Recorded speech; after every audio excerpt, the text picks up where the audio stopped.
मेरी team network marketing में बनती तो है, लेकिन पता नहीं क्यों कुछ समय के बाद टीम टूट जाती है। मैं बार बार टीम नई बना तो लेता हूं, लेकिन कुछ समय के बाद फिर से मेरी टीम टूट जाती है। अगर आप भी इस समस्या से जूझ रहे हैं दोस्तों, तो इस वीडियो को अंत तक जरूर देखिएगा। इस प्रॉब्लम का सोल्यूशन मैं आज इस वीडियो में आपको दे के भेजूंगा। नमस्कार, मेरा नाम है गौरव मेहरा और फिर से एक बार स्वागत है आपका मेरे YouTube channel your secret upline के अंदर, जिसमें हम कवर करते हैं एक यूनिक टॉपिक हर हफ्ते के अंदर। और आज का टॉपिक, जैसा कि मैंने आपसे कहा, हम बात करेंगे कि टीम बिल्डिंग कई बार हम एज अ लीडर कर तो लेते हैं, लेकिन हमारी टीम टिकती नहीं। इनफैक्ट नेटवर्क मार्केटिंग में कहा जाता है कि यहाँ पे जो एट्रिशन रेट है, मतलब जो लोग आपको छोड़ के चले जाते हैं, वो बहुत ज्यादा तादाद में होते हैं। तो देखते हैं कि इसमें किसका कसूर है। इंडस्ट्री का कसूर है, कंपनी का कसूर है, या आपका और मेरे जैसे लीडर का कसूर है। तो पहली चीज, ये आगे विषय का सॉल्यूशन बनाने से पहले मैं आपको क्लियर करना चाहता हूं, इस बात को आज गांठ बांध लीजिएगा, क्योंकि ये अटल सत्य है। जब तक आप इस चीज को मानेंगे नहीं, तब तक आज आप इसके ऊपर काम नहीं करेंगे। इस बिजनेस के अंदर, नेटवर्क मार्केटिंग बिजनेस के अंदर, लोग लोगों को ज्वाइन करते हैं, कंपनी को नहीं। मैं दोहरा रहा हूं, लोग लोगों को ज्वाइन करते हैं, कंपनी को नहीं।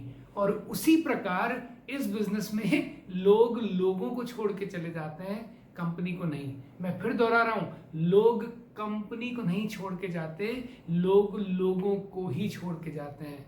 जी हाँ, ये अटल सत्य है नेटवर्क मार्केटिंग का कि अगर कोई व्यक्ति इस बिजनेस से बाहर जा रहा है, तो बाहर जाने का बहुत बड़ा जो कारण है, वो अक्सर उसके लीडर ही होते हैं, या मेरे जैसे, आपके जैसे लीडर ही होते हैं। तो आइए समझते हैं कि ऐसा होता क्यों है। तो देखिए, अगर अपने नेटवर्क मार्केटिंग बिजनेस को मैं एक एग्जाम्पल देके आपको समझाऊं, तो ये एक पेड़ जैसा है। हम ये चाहते हैं कि हमारा जो नेटवर्क मार्केटिंग बिजनेस है, वो पेड़ की तरह जो है वो बहुत बड़ा हो, और एक दिन एक विशाल पेड़ बन के उसमें बहुत ही स्वस्थ पत्ते आए, और जिसके अंदर एक बहुत ही स्वादिष्ट फल लगे, जो मुझे और आपको रसीला स्वाद दे। तो हम सब फल की अपेक्षा में इस नेटवर्क मार्केटिंग रूपी पेड़ को बड़े करते चले जा रहे हैं। लेकिन याद रखिएगा, अगर किसी भी पेड़ में अगर पत्ते ठीक नहीं है, या अगर फल नहीं आ रहे, तो प्रॉब्लम पेड़ में नहीं, पेड़ की जड़ में होती है। और अगर आज मैं और आप इसका रूट कॉज, इसकी जड़ को समझ गए और जड़ को सुधार लिया, तो बाकी चीजें अपने आप होने लगेंगी।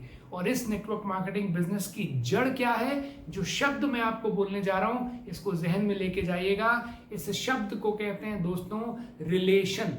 जी हाँ, नेटवर्क मार्केटिंग का असली नाम है रिलेशनशिप मार्केटिंग, और ये उन्हीं लोगों के बीच में चल सकता है जहां पे आपका रिलेशन होगा।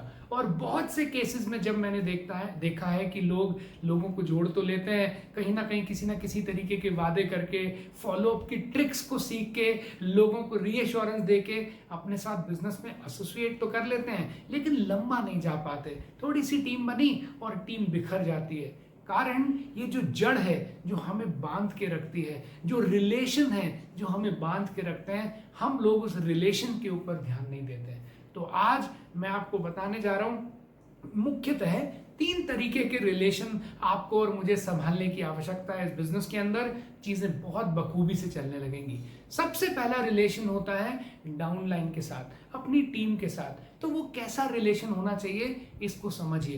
देखिए, हमारी टीम में जितने भी लोग हैं, ये तो आप भी मानेंगे, वो हमारे एम्प्लॉय तो है नहीं। ऐसा तो है नहीं कि हम किसी को सैलरी दे रहे हैं और वो हमारे लिए काम कर रहे हैं। एक्चुअली में तो वो हमारे बिजनेस पार्टनर्स ही हैं। बस फर्क सिर्फ इतना है, हम उनसे थोड़ा पहले आ गए और वो हमारे सौजन्य से हमारी टीम में हमारे बाद आ गए। लेकिन अगर आप डेजिग्नेशन वाइज देखें, तो हम सब बराबर हैं, हम लोग बिजनेस पार्टनर्स हैं। तो अगर आपके टीम में, आपके डाउनलाइंस के अंदर अगर आप रिलेशन को डेवलप करना चाहते हैं, तो 2 चीजें फॉलो करिए। पहली चीज होती है दोस्तों, उसको बोलते हैं इमोशनल बैंक अकाउंट। ये बहुत ही कमाल की चीज है।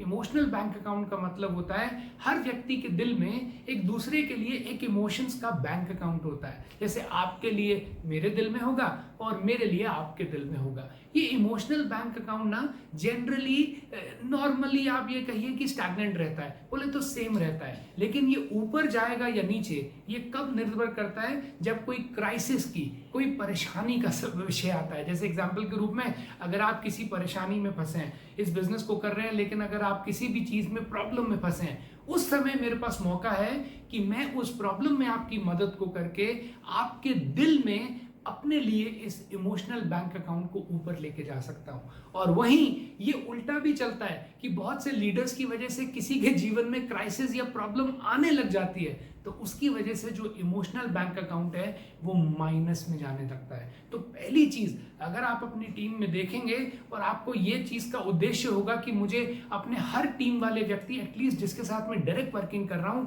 उनके दिल में जो मेरे लिए इमोशनल बैंक अकाउंट है उसको ऊपर लेके जाना है, तो आपकी जो बॉन्डिंग है, जो रिलेशनशिप्स हैं, वो स्ट्रांग होने लगेंगे। और दूसरा, अगर आप रिलेशनशिप को बहुत स्ट्रांग बनाना चाहते हैं तो रिलेशनशिप कई बार ऑफ द फील्ड बनते हैं। मतलब अगर हर समय आप उनसे बिजनेस की, सेल्स की, कितनी क्लोजिंग हुई, अगर हर समय आप उनसे ये बात करेंगे तो याद रखिए आप एक ह्यूमन बीइंग, ये जो ह्यूमन टच है उससे आप दूर चले जा रहे हैं। तो आपको और मुझे क्या करना चाहिए? बिजनेस की जरूर बात करनी चाहिए, लेकिन बिजनेस के साथ साथ ह्यूमैनिटेरियन ग्राउंड्स के ऊपर हम सब इंसान हैं, इंसानियत के नाते अगर आप उनसे जेन्युइनली उनके घर की, उनके फैमिली की अगर बातचीत करते हैं तो अपने आप एक रिलेशनशिप की बॉन्डिंग बनती है। तो अपनी डाउनलाइंस के साथ इमोशनल बैंक अकाउंट को ऊपर लेके जाइए और ऑफ द जॉब या ऑफ द फील्ड उनके साथ रिलेशनशिप को डेवलप करिए। दूसरे रिलेशन होते हैं अपलाइन के साथ। अपलाइन के साथ हमेशा एक ही रिलेशन या एक ही लाइक आपकी और मेरा उद्देश्य होना चाहिए कि हमारी वजह से कभी भी अपलाइन को प्रॉब्लम नहीं आनी चाहिए। We should always be an asset, we should always be a good news to our upline. अगर हम लोग अपने अपलाइन के लिए गुड न्यूज बन के रहेंगे, यकीन मानिए डुप्लीकेशन प्रोसेस के अंतर्गत आपके डाउनलाइंस भी आपको तभी फोन करेंगे या तभी बात करेंगे जब उनके पास कोई खुशखबरी होगी। क्योंकि जब वो देखेंगे कि आप अपने अपलाइन को केवल खुशी के मौके के लिए या उनको खुशखबरी देने के लिए कॉल करते हैं, और हमेशा आप जब उनसे बात करते हैं तो उल्टा आप उनसे ज्यादा इमोशनली चार्ज कर देते हैं उनको बात करते हुए, तो यकीन मानिए ये आपके साथ भी होने लगेगा।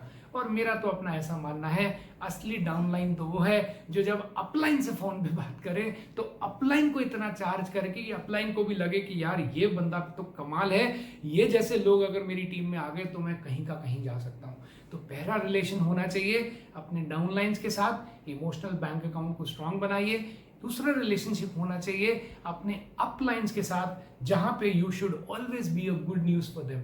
और तीसरा और अंतिम रिलेशनशिप होना चाहिए आपके क्रॉस लाइन के साथ। तो क्रॉस लाइन को मैं कहता हूं लव लाइन। वहां तो एक प्यार का रिश्ता ही होना चाहिए, लेकिन हमेशा एक डिस्टेंस के द्वारा। कभी भी बहुत ज्यादा आपको अपनी क्रॉस लाइन के साथ इन्वॉल्व ना तो होना चाहिए, ना अपनी टीम को करने देना चाहिए। क्योंकि बहुत सारे लोग ये शरारत करते हैं कि क्रॉस लाइन में जाके अपनी सारी फ्रस्ट्रेशन जो है वो डंप कर देते हैं। वो बहुत खराब है, क्योंकि अल्टीमेटली वो आप तक ही वापस आएगी। क्योंकि यूनिवर्स का रूल है, जो भी एक्शन होता है उसका इक्वल एंड अपोजिट रिएक्शन भी होता है।